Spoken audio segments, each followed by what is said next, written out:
ሚሌን ብናይ ቤተሰብ ዓይኒ ፍልይቲ እያ ከም መርዓት ዓይኖም እዮም ዝንከባኸብዋ ብፍላይ ኣዲኣ ነዚ ድማ ምኽንያት ኣለዎም ተምሃሪት ኣብ ዝነበረትሉ እዋን ኣብ መሓዙታ ማእኸል ከፍ ክትብል ተላ እቶም ኣወዳት ተን ካልኦት ኣጓላት ከም ዘለዋ ተይቆፀሩ ኣዒንቶም ኣብ ሚሌን ይዓርፍ ይኹን ደኣ እምበር ምስ ኣወዳት ከፍ ኢልካ ምዕላልን ምጭዋትን ዝኽእላ ሚሌን ዘይኮነትስ መሓዙታ እየን ነይረን ብዙሓት ኣወዳት ብናይ ሚሌን መልክዓ ይማረኹ ምስኣ ኮፍ ኢልካ ምውጋዕ ግና ይፈርሑ ምኽንያቶም ድማ ኣብዝሓ ግዜ ዓርሳ ዘስሕታ ናይ ልቢ ሕማማ ነይሩ ብፍላይ ኣብ ሓጋይ ዓርሳ ትስሕት እቶም ኣወዳት ተምሃሮ ንኣኣ ተቋፂረ እናዋጋዕኽዋ ተለኹ ኣጋጣሚ ዓርሳ ተስሓተትከ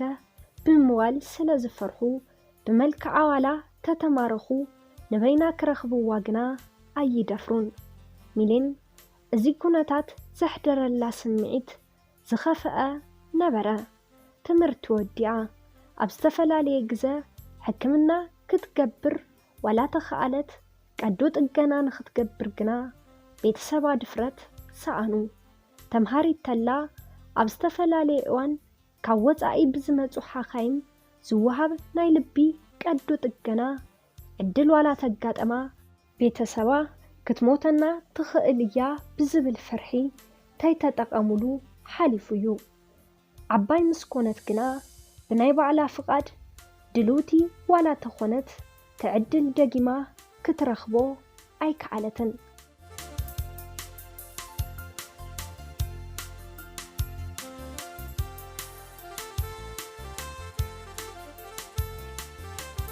ብዝተፈላለየ ግዜ ብጣዕሚ ዘናድድ ነገር ተጋጢምዋ ዓርሳ ትስሕት ሚሌን ከምዚ ከም ዝኸውን ተፈሊጦም ክረሕቁን እዮም ብዝብል ንፍቕሪ ዓርሳ ዳያቶ ኣይትፈልጥን ሓደ እዋን ምስ ሓደ መንእሰይ ተፋሊጣ ንሳ ክትረኽቦ ዋላ ተዘይደለየት ንሱ ግና ክንራኸበለና ኢሉ ደጋጊሙ ጠየቓ እሺ ኢላ ረኸበቶ ተራኺቦም ብዙሕ ተየዋግዑ ኣጋጣሚ ቁሩብ ፀሓይ ስለ ዝሓየለ ዓርሳ ሰሓተት እሞ ትቆልዓ ዝሕዞ ዝጭብጦ ሰኣነ ሰባት ተረባሪቦም ማይ ገበሩላ ድሕሪ ቁሩብ ነቐሐት ተመንእሰይ ግና ድንጋፅኡ ክለቆ ኣይከኣለን ንመወዳእታ ግዜ ናብ ገዝኣ ፈነዋ ድሕርቲ መዓልቲ ደዊሉላ ኣይፈልጥን ንሳውን ድሕርቲ መዓልቲ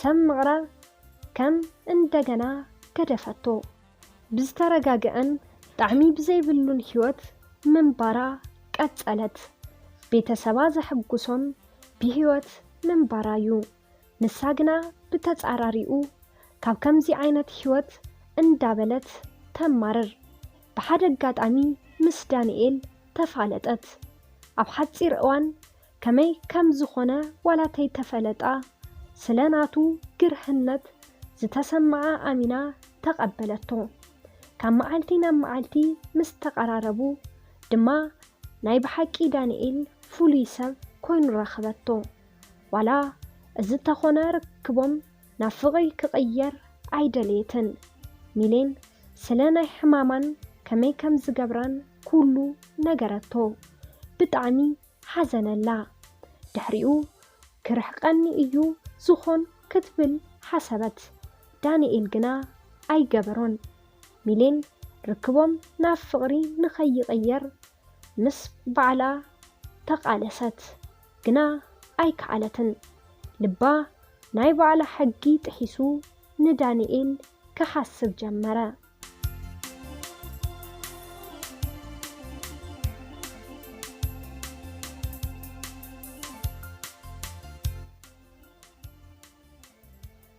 ዳንኤል ምስ ሚሌን ፍቕሪ ዝሓዞ ገና ኣብቲ መጀመርታ መዓልቲ ነይሩ ግና ኣነ ንኣኣ ኣይምጥናን ኢሉ ስለ ዝሓሰበ ዝጀመርዎ መንገዲ ክሳባበይ ከም ዝወስዶ ክርኢ ወሰነ ኣዒንቶም ካብኣ ካብ ዘይነቕሉ ናይ ኣዳም ዘርኢ ክገብር ዘለዎ ፍክክር ምስ ሓሰቦ ገና ካብ መጀመርታ ተስፋ ዝቆረጸ ክልቲኦም ብዘይ ሓሰብዎን ብዘይ ገመትዎን ኩነታት ንባዕሎም ኣብ ውሽጢ ፍቕሪ ረኸብዎ። ናብ ዝኸደት ትኺድ ንሓፍታ ወይ ድማ ንሓዋ ሒዛ ትወፅእ ዝነበረት ሚሌን ተልዕሊላ ወፂኣ ትኸደሉ ግዜ ምስ በዝሐ ኣዲኣ ብፍርሒ ደጋጊመን ይድውላላ። ኣብ ገዛ ኮይና ተዋግዖ ስልክን ካብ ሓደ ኩነታታ ዝተረድኦ ነዲኣ ከጭንቀን ጀመረ።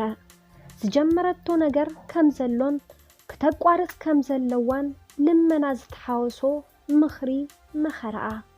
እንታየ ከቋርጽ ምንም ሓድሽ ነገር የለን እናበለት ነዲኣ ክተእምነን ሞከረት። እተን ነዲኣ ብተደጋጋሚ ዋላ ተለመናኣ ኣብ ሚሌን ለውጢ ኣይነበረን። ከምቲ ናይ ቅድሚ ሕዚ ንማንም ምስኣ ኣይትወስድን። ሓደ መዓልቲ ወፅያ ንሰዓታት ፀኒሓ ትመጽእ። ብርግጽ ሚሌን ሕዚ ብጣዕሚ ሕጉስቲ ኮይናያ። ተሓጓሳ ንኹሉ ዝረአ እዩ ነይሩ። ዋላ ተኾነ ካብ ገዛ እናወፀት ምኸዳ ክደጋገምተሎ ዛቆልዓ ናበያ ትኸድ ዘላ ዝብል ሕቶ ፈጠረ። ከምዚ ዝብልዋ ከም ቆልዓ ቆፂሮማ ዘይኮነስ ስለ ጥዕናኣ ብምጭናቆም እዩ ነይሩ። ሓደ መዓልቲ እተን ወላዲት ንምንኣስ ሓዋ ተይረኤቶ ንኽሕልዋ ሊኢኸንዖ። ምንኣስ ሓዋ እውን ምስ ዳንኤል ክትራኸብ ረአያ።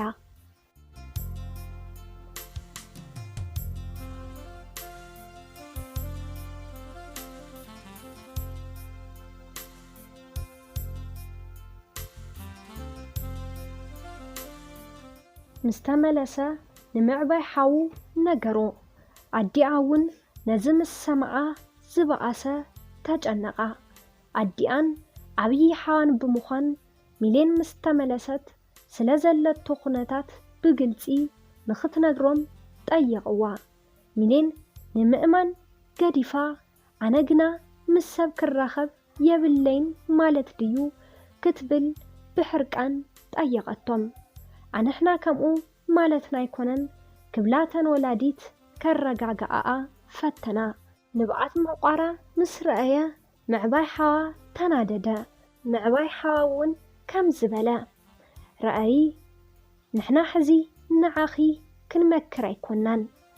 ዓርኪ ክትሕዚ ትኽእሊ ኢኺ ፀገም የብሉን።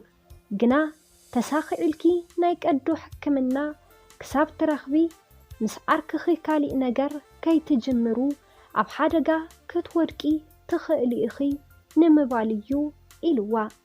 እተን ኣዲኣ እውን እናበኸያ ዛጓለይ ሰብ ዝብለኪ ስምዒ በልዓ። ሚሌን ካብ ንዴታ ተዘሓሒላ ቀስ ብዝበለ ድምፂ እሺ በለቶም። ብምቕጻል እውን ምዕባይ ሓዋ ንዳንኤል ኣተዓላሊሹ ረኸቦ።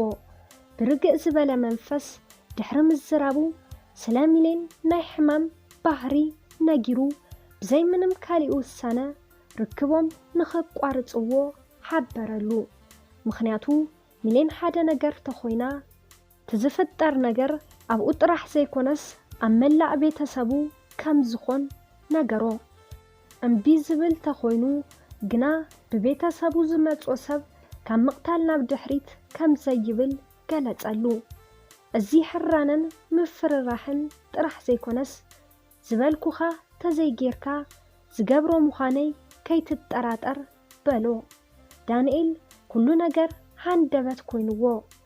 ናይ ሓዋ ዘራርባ ናይ ምርዳእ እምበር ናይ ምፍርራሕ ኣይነበረን። ምስ ሚሌን ተነኣሰ ኣብ ሰሙን 3 ግዜ ዝራኸቡ ዋላ ተነበሩ። ድሕሪ ናይ ሓዋ ዘረባ ግና ምኽንያት እናፈጠረ ክርሕቃ ጀመረ።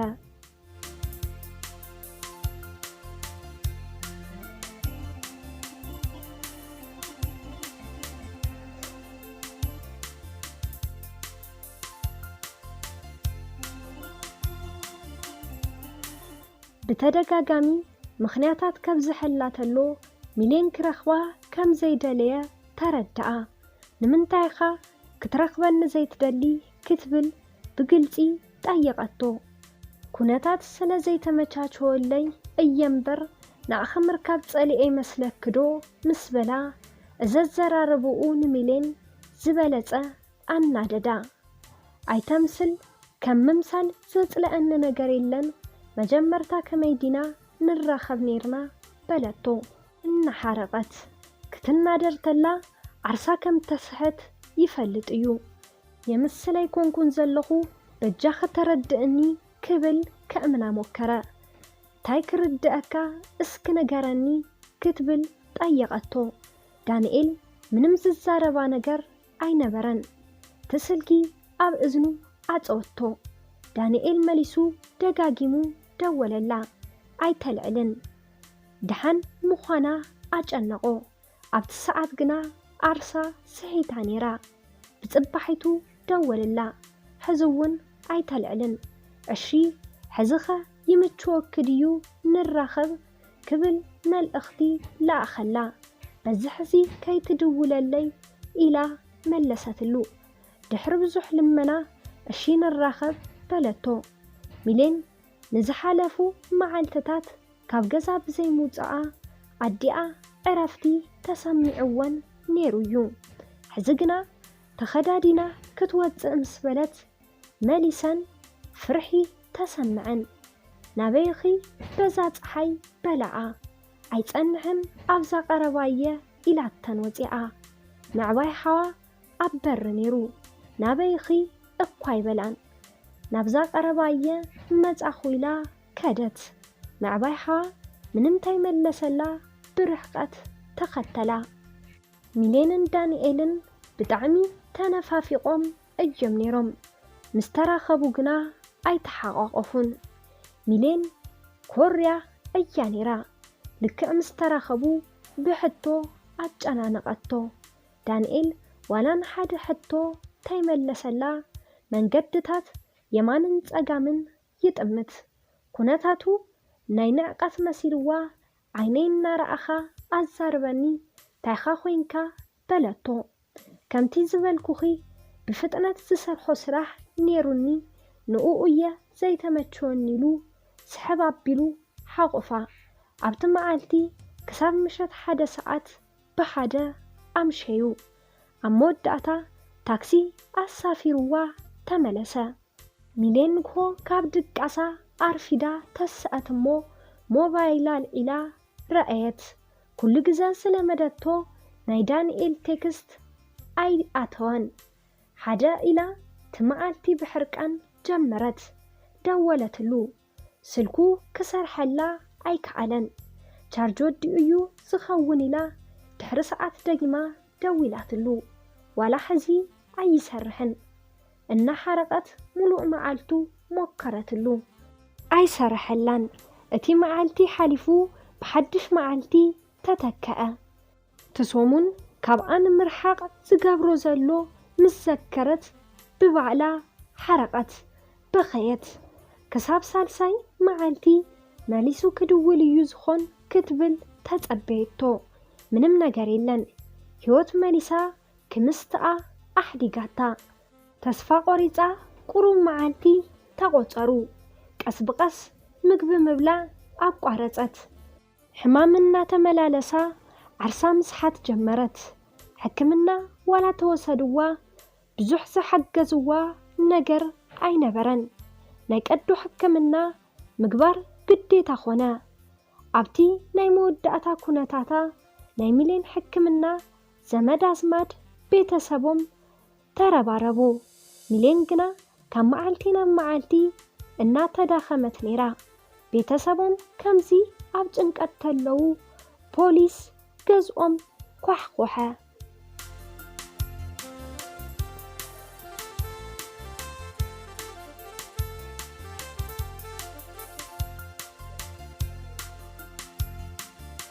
ናይ ሚሌን ምዕባይ ሓዋ በር ኸፈተ ንስኻ ዲኻ እገለ ትበሃል ክብሉ ጠየቕዎ እወበለ በልንዓ ቅደም ኢሎም ናብ ኢዱ ካቴና ኣሰሩሉ ኣዲኡ ብጉያ ብምምጻእ ናይ ወደን ኢድ ሒዘን ኣይኸድን በላ نحطو سلازدلنا يويو إلوم اتوم بولاويس مردقوم قتلو اتان ولاديت قنا أيلققن بلا صقم يلن ترقاقا ጥፍኣት ተዘይሓልይዎ ክምልስዎ እዮም ኢሎም እቶም ጎረባብቲ ብግዲ ሒዞምዎን ናብ ገዛ ኣተዉ።